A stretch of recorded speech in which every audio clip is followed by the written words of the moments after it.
Hello students, welcome to my Bengali study channel. Bengali study চ্যানেলের পক্ষ থেকে তোমাদের সকলকে স্বাগত।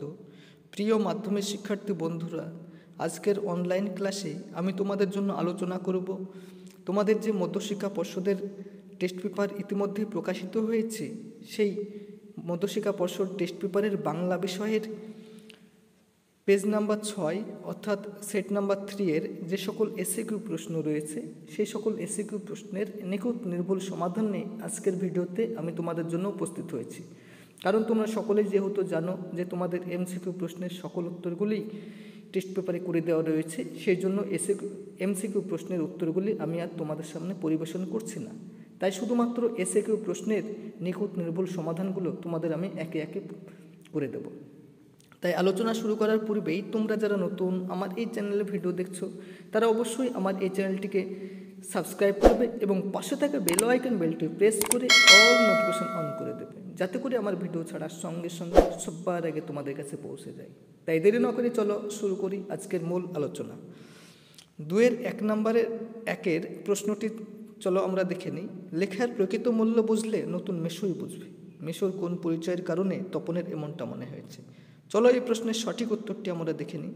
তপনের ছোট মেশো যেহেতু অনেক বই লিখেছেন, তাই লেখক মানুষ হিসেবে তিনি লেখার প্রকৃত মূল্য বুঝবেন বলে তপন মনে করেছিল। 2.1-এর 2 নম্বর প্রশ্নটি চলো আমরা দেখে নিই। ঠান্ডা জল চাই, আর কিছুই না, কার, কোন কথার উত্তরে বিরাগী এমন বলেছিলেন? চলো এই প্রশ্নের সঠিক উত্তরটি আমরা দেখে নিই। জগদীশবাবু যখন বিরাগীকে বলেছিলেন যে এখন আমি আপনাকে কিভাবে সেবা করব, এর উত্তরে বিরাগী এই কথাটি বলেছিলেন। পরের প্রশ্ন 2.1-এর 3, বড় ভয় করিতে লাগলো নদের ভয়ের কারণ কি? এই প্রশ্নটি তোমাদের অত্যাধিক গুরুত্বপূর্ণ প্রশ্ন। তোমরা যদি বিভিন্ন ইয়ারের টেস্ট পেপার ফলো করো, তবুও তোমরা এই প্রশ্নটি দেখতে পাবে। এমনকি তোমাদের রিসেন্ট সদ্য যে তোমাদের মধ্যশিক্ষা পর্ষদের টেস্ট পেপার প্রকাশিত হয়েছে, সেই মধ্যশিক্ষার টেস্ট পেপারের বিভিন্ন পেজ লক্ষ্য করো, তোমরা এই প্রশ্নটি দেখতে পাবে। তাই এবছরের জন্য তোমাদের এই প্রশ্নটি খুবই মারাত্মক গুরুত্বপূর্ণ। চলো এই প্রশ্নের সঠিক উত্তরটি আমরা দেখে নিই। রসিক হবে উন্মত্ত নদীর আর্তনাদে জলরাশির কয়েক হাত উঁচুতে নিশ্চিন্ত মনে বসিয়ে থাকা নদের চাঁদের উচিত হয়নি, একথা ভেবে নদের চাঁদের ভয় হলো। পরের প্রশ্ন 2.1-এর 4, হিসাবের মেজাজ জুড়ে গেল। হিসাবের মেজাজ জুড়ে যাওয়ার কারণ কি? এই প্রশ্নটি তোমাদের সর্বাধিক গুরুত্বপূর্ণ প্রশ্ন। তোমরা যদি বিভিন্ন ইয়ারের টেস্ট পেপার লক্ষ্য করো, তাহলে তোমরা এই প্রশ্নটি দেখতে পাবে। চলো এই প্রশ্নের সঠিক উত্তরটি আমরা দেখে নিই।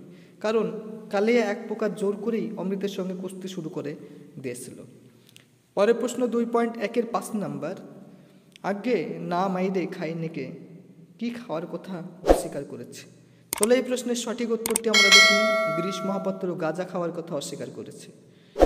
পরের প্রশ্ন 2.2-এর 1 নম্বর দেখ। এবার কবিতা থেকে তোমাদের। সাজিলা রথীন্দ্র সব বীর আভরণে, ইন্দ্রজিতের সাজকে কিসের সঙ্গে তুলনা করা হয়েছে? চলো এই প্রশ্নের সঠিক উত্তরটি আমরা দেখে নিই। ইন্দ্রজিতের যুদ্ধসজ্জার প্রস্তুতিকে কবি তুলনা করেছেন দেব সেনাপতি কার্তিকের তারকাসুর পদকালের সঙ্গে তুলনা করেছেন। পরের প্রশ্ন 2.2-এর 2 নম্বর, এলো মানুষ ধরার দল, কাদের মানুষ ধরার দল বলা হয়েছে? এই প্রশ্নটি তোমাদের অত্যাধিক গুরুত্বপূর্ণ প্রশ্ন এবছরের জন্য। চলো এই প্রশ্নের সঠিক উত্তরটি আমরা দেখে নিই। মানুষ ধরার দল বলতে আফ্রিকা কবিতায় ইউরোপীয় উপনিবেশিকদের কথা বলা হয়েছে।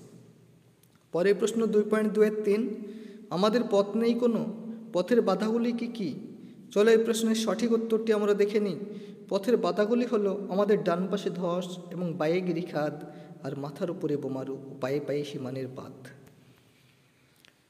পরের প্রশ্ন 2.2-এর 4 নম্বর, বর্ম খুলে দেখো আদর গায়ে, বর্ম খুললে কি দেখা যাবে?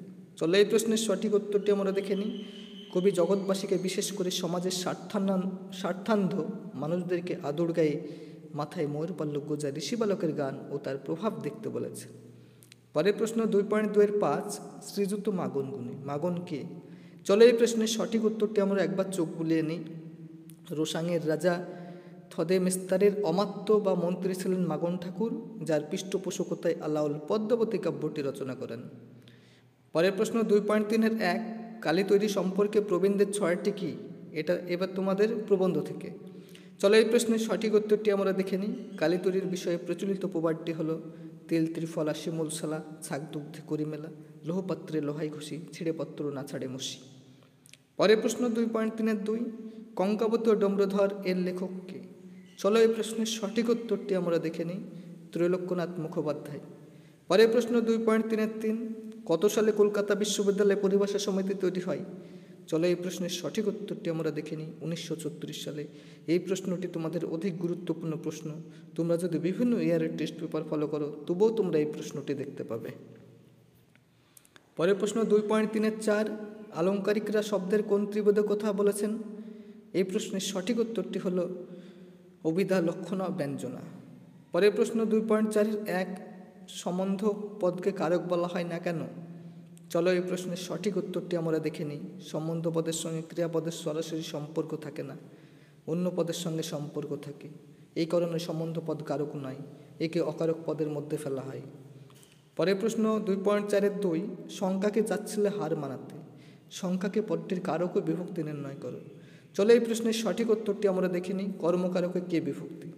পরের প্রশ্ন আলোচনা করার পূর্বেই তোমরা যারা নতুন আমার এই চ্যানেলের ভিডিও দেখছো তারা অবশ্যই আমার এই চ্যানেলটিকে সাবস্ক্রাইব করবে, লাইক করবে, কমেন্ট করবে। কারণ আমার এই চ্যানেলটি যেহেতু নতুন এবং আমার এই চ্যানেলটি যাতে ভবিষ্যতে আরও অনেক দূর অগ্রসর হয় এবং চ্যানেলটি যাতে ভবিষ্যতে আরও গ্রোথ হয় এবং আমি যাতে তোমাদের আরও অনেক সাহায্য করতে পারি, সেই জন্য তোমরা অবশ্যই আমাকে সাহায্য করবে, এই কামনা তোমাদের উদ্দেশ্যে আমি রাখি। চলো পরের প্রশ্নটি আমরা দেখে নিই। 2.4-3 ব্যাধিকরণ বহুব্রী বলতে কি বোঝো?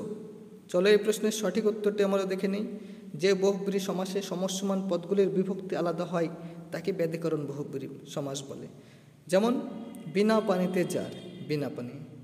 পরের প্রশ্ন 2.4-4 সন্ধি ও সমাসের মধ্যে পার্থক্য লেখো। এই প্রশ্নটি তোমাদের খুবই গুরুত্বপূর্ণ প্রশ্ন। ধরে নাও এই প্রশ্নটি তোমাদের এবছর ফাইনাল পরীক্ষা আসবে। এই প্রশ্নের সঠিক উত্তরটি হলো সন্ধিতে বিভক্তির লোপ পায় না, কিন্তু সমাসে বিভক্তির লোপ পায়। পরের প্রশ্ন 2.4-5 ব্যাসবাক্য সহ মধ্য পদলিপি বহুব্রী সমাসের উদাহরণ দাও। তাহলে মধ্য পদলিপি বহুব্রী সমাস কোনটা বলো তো? নীল বসন যার, নীলাবসন, নীলবসন। পরের প্রশ্ন 2.4-6 উদ্দেশ্যের প্রসারক বলতে কি বোঝো? চলো এই প্রশ্নের সঠিক উত্তরটি আমরা দেখে নিই। উদ্দেশ্যের প্রসারক হলো এমন পদ বা পদগুচ্ছ যা বাক্যের উদ্দেশ্য পদ সম্পর্কে অতিরিক্ত তথ্য প্রদান করে। পরের প্রশ্ন 2.4-7 একটা চলনসই বাড়ি দেখেছি কিন্তু কোথাও পাচ্ছি না। গঠনসই এটা কোন ধরনের বাক্য? এই প্রশ্নের সঠিক উত্তরটি হলো যৌগিক বাক্য। পরের প্রশ্ন 2.4-8 আমাদের মধ্যে যারা ওস্তাদ তারা ওই কালো জলে হরিতকে ঘসত। সরল বাক্যে পরিবর্তন করো। এই প্রশ্নের সঠিক উত্তরটি হলো আমাদের মধ্যে ওস্তাদরা ওই কালো জলে হরিতকে ঘসত। পরের প্রশ্ন 2.4-9 তারা আজ স্বপ্ন দেখতে পারলো না, ভাববাচ্যে রূপান্তর করো। তাহলে এই প্রশ্নের সঠিক উত্তরটি হলো তাদের আর স্বপ্ন দেখা হলো না। এইভাবে তোমরা লিখবে। এবং আজকের অন্তিম প্রশ্ন 2.4-10 কর্মকর্তৃবাচ্য বলতে কি বোঝো? যে বাচ্চা কর্মপদী কর্তৃস্থানীয় হয়ে কাজ করে বা ক্রিয়া সম্পাদন করে তাকে কর্মকর্তৃবাচ্য বলে। এই যে পেজ নাম্বার 6 নিখুঁত নির্ভুল সমাধান এসিকিউ প্রশ্নের আমি তোমাদের সামনে করে দিলাম। এই প্রশ্নগুলি তোমরা একে একে সব প্রশ্নগুলি খাতায় টুকে নাও এবং প্রশ্নগুলি পড়ো। দেখবে তোমরা অনায়াসে ফাইনাল পরীক্ষার সমস্ত প্রশ্নই কমন পেয়ে যাবে। এবং এর পাশাপাশি আমি তোমাদের জন্য প্রত্যেক দিন এরকম নিত্য নতুন সেট আপলোড করব। তোমরা অবশ্যই আমার চ্যানেল থেকে দেখে নেবে। তাই তোমরা যারা নতুন আমার এই চ্যানেলের ভিডিও দেখছো তারা অবশ্যই আমার এই চ্যানেলটিকে সাবস্ক্রাইব করবে, লাইক করবে, কমেন্ট করবে এবং চ্যানেলটি বন্ধু বান্ধবদের মধ্যে অধিক পরিমাণে শেয়ার করো।